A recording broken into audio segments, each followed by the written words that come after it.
Welcome back mga ropa. Kwentuhan muna tayo. Napakasakit nga ng pagkatalo ng kupunan ng Dallas Mavericks kontra sa kupunan ng Boston Celtics na pinangunahan ni Jason Tatum at Jaylen Brown. Ngayon, I think positive pa rin si Luka Doncic at Kyrie Irving na kaya nilang makambak ang serye at maging NBA champions. Pero mga ropa, 3 beses na sunod-sunod na silang tinalo ng kupunan ng Boston Celtics. Ano ba ang dapat gawin ng kupunan ng Dallas Mavericks para manalo naman ang isang game sa NBA Finals?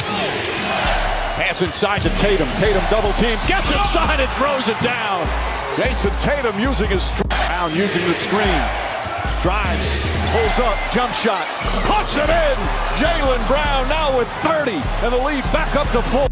Noong Game 1, tinambakan lamang ng Boston Celtics ang Dallas Mavericks sa score na 107-89. Ang naging X-factor dito ng Boston Celtics ay ang kanilang 3-point shooting kung saan 16 out of 42 sila sa 3-point line at mayroong 38.1% sa 3 points. Samantalang ang Dallas Mavericks ay 7 out of 27 sa 3-point line at 25.9% lamang sa 3 points. Ang 3-point shooting ng Boston Celtics sa Game 1 ang nagdala sa kanila sa panalo at natambakan pa nila ang Dallas Mavericks. Noong Game 2 mga roba, natapos ang score sa 105-98.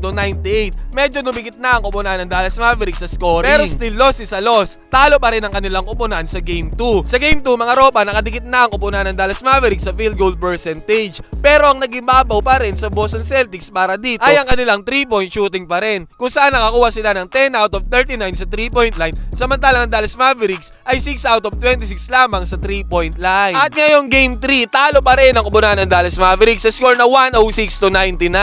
Ngayon, kung sisilipin ulit natin ang stats ng dalawang kupunan, magkadikit pa rin. Sa field goal percentage, nakakuha ang Dallas Mavericks ng 44.2%, samantalang ang Boston Celtics ay 46.3%. Konting-konti lang ang diferensya. Pero dumako tayo sa 3-point percentage. Nakakuha ng 9 out of 25 lamang ang Dallas Mavericks sa 3-point line, samantalang 17 out of 46 naman ang Boston Celtics. Kitang-kita natin na lamang pa rin ang Boston Celtics sa Game 3 in terms of 3-point percentage. Kung mapapansin nyo mga ropa, sa Game 2 at Game 3 na halos dikit na ang laro, hindi na nagkakala yung kanilang field goal percentage at field goals made Kahit sa stat na free throw at rebounds mga ropa, hindi na nagkakala yon dalawang kupunan. Tanging lumalamang talaga ang Boston Celtics sa kanilang 3 points. Isa lang ang ibig sabihin nito mga ropa. Kung gusto bang manalo ng Dallas Mavericks, kailangan nilang mapigilan ang 3-point shooting ng kupunan ng Boston Celtics. Dahil sa past 3 games, ito talaga ang pumatay sa kupunan nila.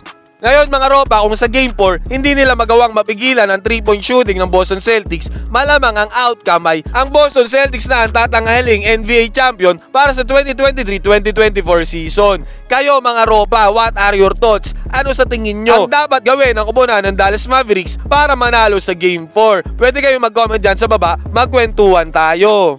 Gusto nyo bang maglaro at manalo? I-click lamang ang link na nasa comment section at gamitin ang promo code na ANGALIS. Piliin ang sports option to get a chance na makakuha ng 12,000 bonus sa inyong unang cash in.